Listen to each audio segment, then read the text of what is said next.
and gets me in the mood for the 23rd Psalm. You've heard before, it's the first Bible passage I ever learned, memorized. Do you have this memorized? Yeah? Is that 100%? Yeah.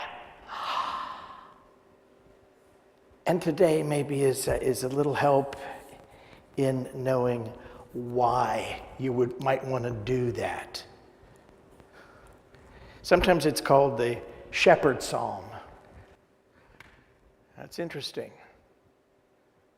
because of the perspective of it. The tradition is that David was a shepherd, right? And he probably wrote this after his days of shepherding were over, but when he was contemplating the early days and what life was like. If you really look at the psalm through the eyes of a Middle Easterner, you see the entire evolution of a year in a sheep's life. The journey out in the spring and back in the fall and winter. The perspective, it seems like it's from the author's point of view, as David, right? But it's really, who's speaking in the psalm? The sheep. It's the sheep. The Lord is my shepherd. I shall not want. It should be the voice of us. And David's state of consciousness when he wrote this, he's not saying, Lord, please be my shepherd. Please take care of me. He's not begging for anything, not supplying anything. He's affirming the presence of everything that we need. Everything. He's,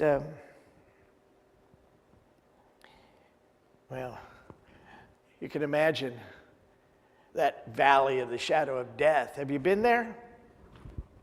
Oh, yeah. Yeah, I particularly like that passage. So many times I've heard it read wrongly. Yea, though I walk through the valley of the shadow of death.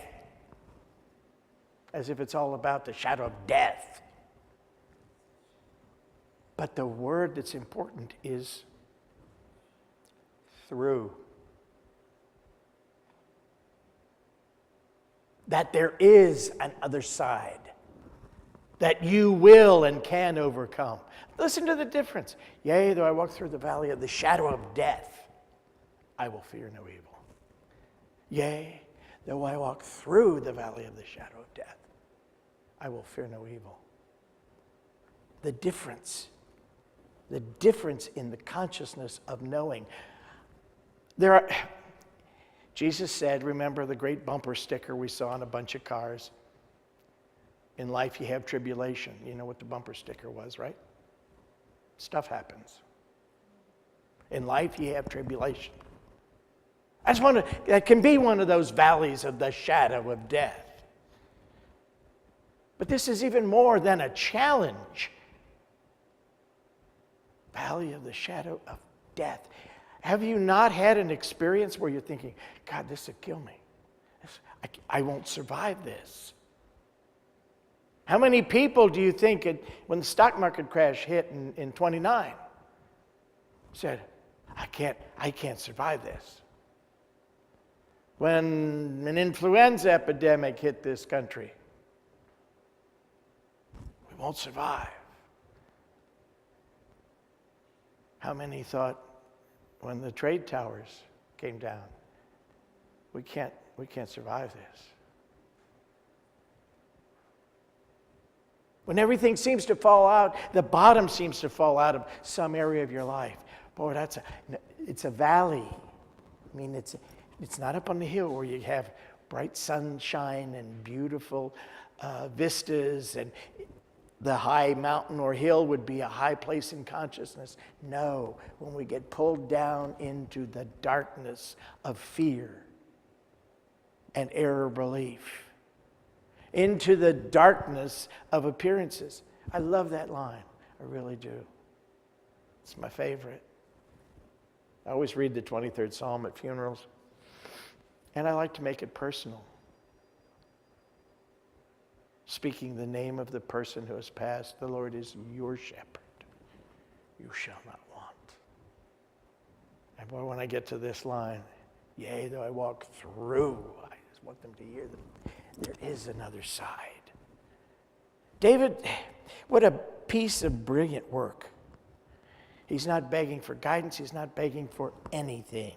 He's in that same consciousness that I believe Jesus was presenting when he assured us that all that the Father has is ours. That the Father works in and through him as it works in and through us. Not begging for stuff, but affirming that it's present. This is why to learn it by memory. It's a series of very positive, strong affirmations. Can we speak the word, the Lord is my shepherd, I shall not want? That's an affirmation of unity, oneness, connectedness. Let's say this together. The Lord is my shepherd, I shall not want.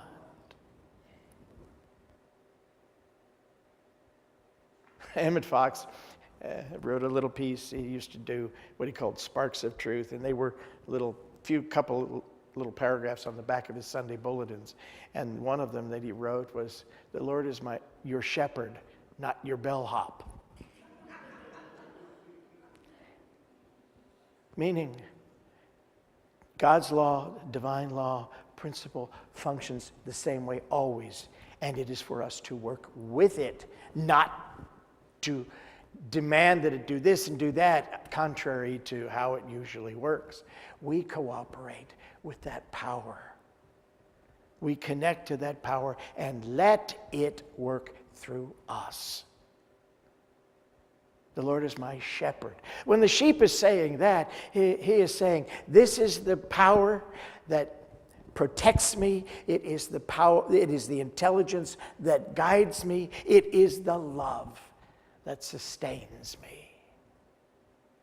And then he makes me lie down in green pastures. Green pastures. As a sheep, I'd be very happy with green pastures. They love fresh food. They don't want to gnaw on old dead grass or weeds. They love it vibrantly green and rich and nutritious. It's like a smorgasbord. He makes me lie down in green pastures. Not only is it beautiful, not only does it meet all my physical needs for sustenance, but it also is a comfort. Have you ever stretched out in the grass?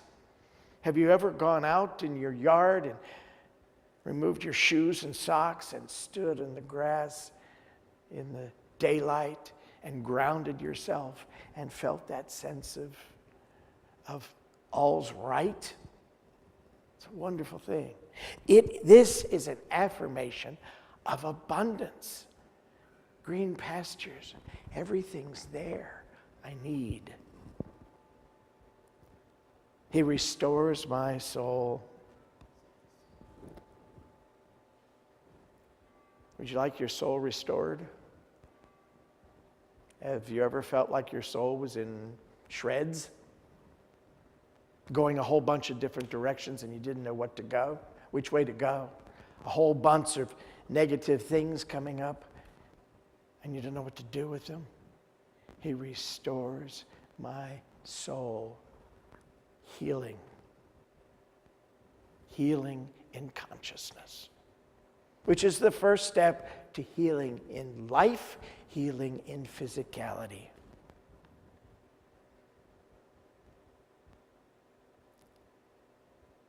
He leads me beside still waters. He restores my soul. Together.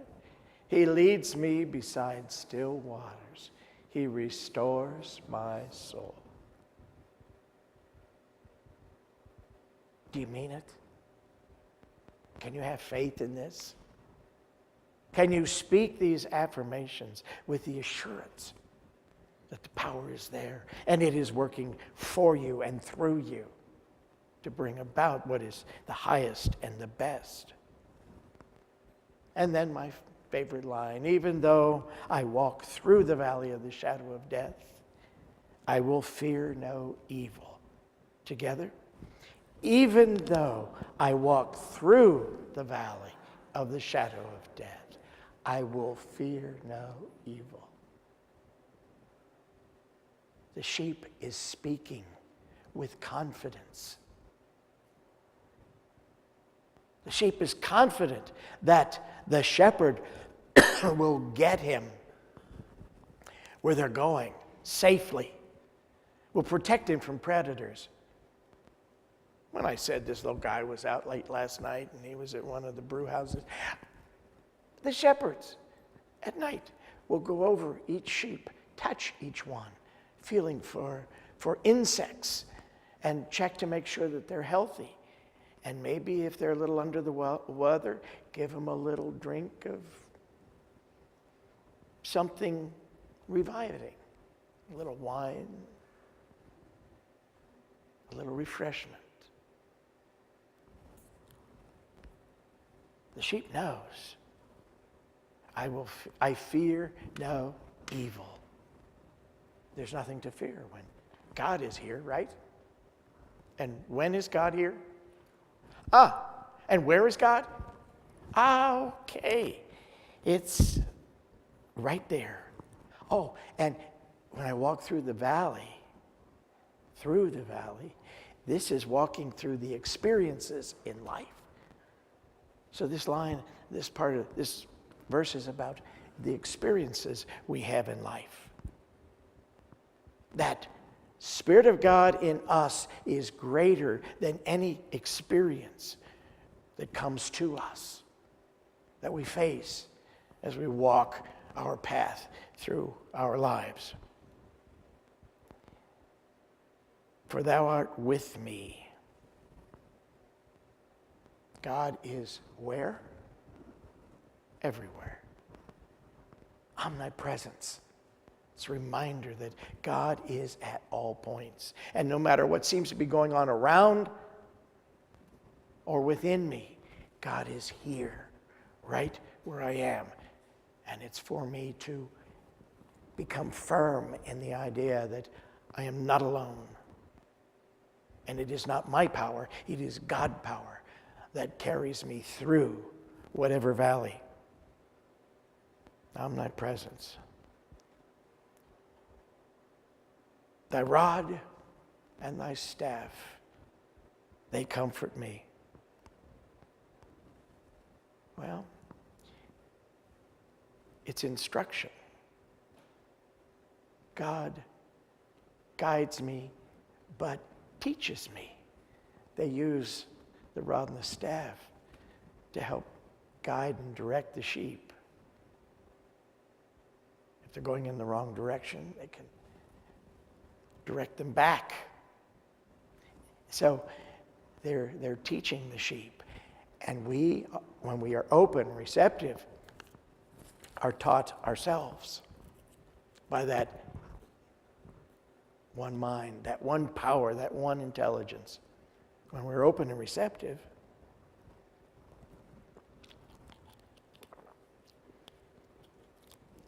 thou preparest a table before me in the presence of my enemies. How'd you like to have a table all spread and surrounded by your enemies? Let us dine together, eh? Sometimes I think that's the last place I want to be. I'd rather have a table for one, thank you. Thou preparest a table before me in the presence of mine enemies. Let's speak these words together.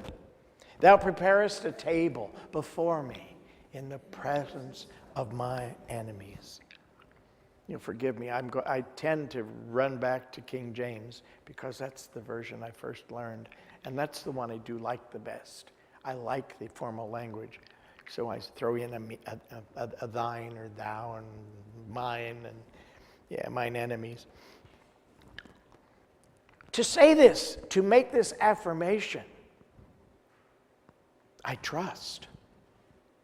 I trust God knows what God is doing, right? I trust that God can spread infinite good right where something else seems to be making its presence known. There's the table of absolute abundant good. Not just stuff, but love, life, all qualities, all things necessary for your life. Yeah, but there are enemies present. There are challenges. There are difficult concepts in my mind and in my life and in my relationships. The table is always spread. And it's there for you when you look at the right thing. Which direction you want to look at? The table or the enemies?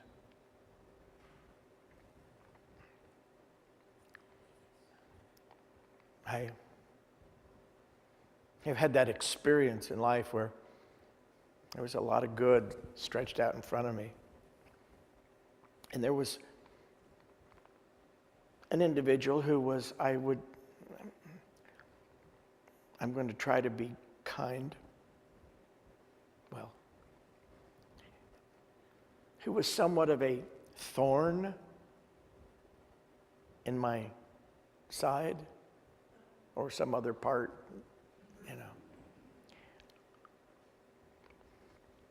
How difficult it was to not see the thorn.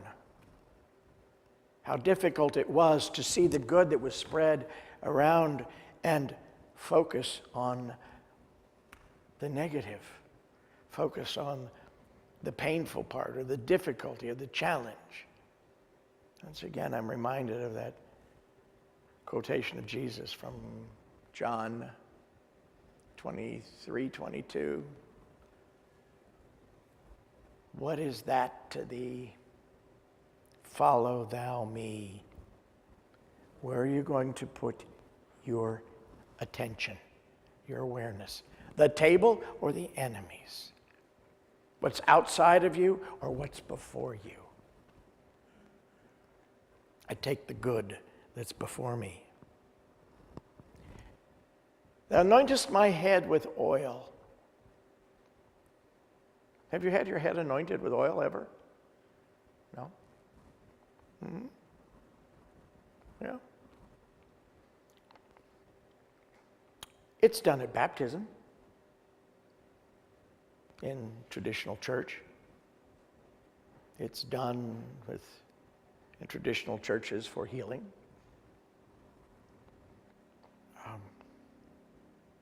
A variety of other times in various liturgies. To anoint the head with oil is to be consecrated. To set us to be consecrated to God and to His service. To be a radiant center of God in this life. What happens when you're consecrated to be an expression of God in this world? Well, thou anointest my head with oil. Together, thou anointest my... And what's the result of that consecration? Yeah. My cup overflows. First off, it's a cup of joy. Joy that my needs are met. I feel one with God and the universe. I feel one with other people. I feel connected. I feel whole and well. Focusing, consecrating your attention, your awareness on the presence of God in you and in your life brings about the full cup. Some of us still look at it and say, well, it's half empty. Or is it half full? Half empty says it's going out. Half full says it's in the process of filling. But this cup is neither half empty nor half full. Overflowing, yeah.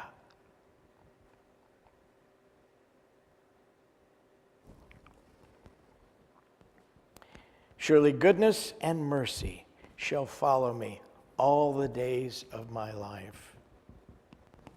Surely goodness and mercy shall follow me all the days of my life. Together. Surely goodness and mercy shall follow me all the days of my life. I went to high school with Shirley Goodness. You remember Airplane, the movie? Don't call me Shirley. Yeah, Shirley Goodness. That's assurance. You hear the sheep? He's not saying, I hope. I hope that goodness and mercy will follow me. Oh no, surely goodness and mercy shall follow me. They'll always be there. All the days of my life. Absolute assurance. The sheep doesn't hope. The sheep knows. It believes. Now let's just remind ourselves once again. Surely goodness and mercy shall follow me all the days of my life. Together. Surely goodness and mercy shall follow me all the days of my life. And what kind of life will that be? And I shall dwell in the house of the Lord forever. Together. And I shall dwell in the house of the Lord forever. Two sides to this. I shall dwell in the house or consciousness of the presence, not the absence of God or good, forever. And I live in God's universe now and always. Eternal life. Reminder of the eternal quality of life. Can this be your prayer? I suggest you, if you don't already know it, have it memorized, you do that. And look at these various lines, line by line. And there's one for just about every need. I think there's always a part of the 23rd Psalm that applies. Joseph Fillmore once wrote that there was benefit in speaking the Lord's Prayer 15 times. Have you ever tried that? Did you have any? Weren't quite sure, yeah. I've had people say, oh yeah, it made a difference. Others said, oh, not so sure. It was an interesting idea. But it's not that you're just speaking a prayer. You are affirming, and the subconscious is beginning to build a strong foundation on these affirmations. So you might try it. Best of all, if you have it on the tip of your tongue all the time, there isn't anything that you will see in your world and in your life that there isn't an affirmation or statement of truth. Listen to the sheep. They were very wise. They know. And they love their shepherd. They really do. He knows each one by name.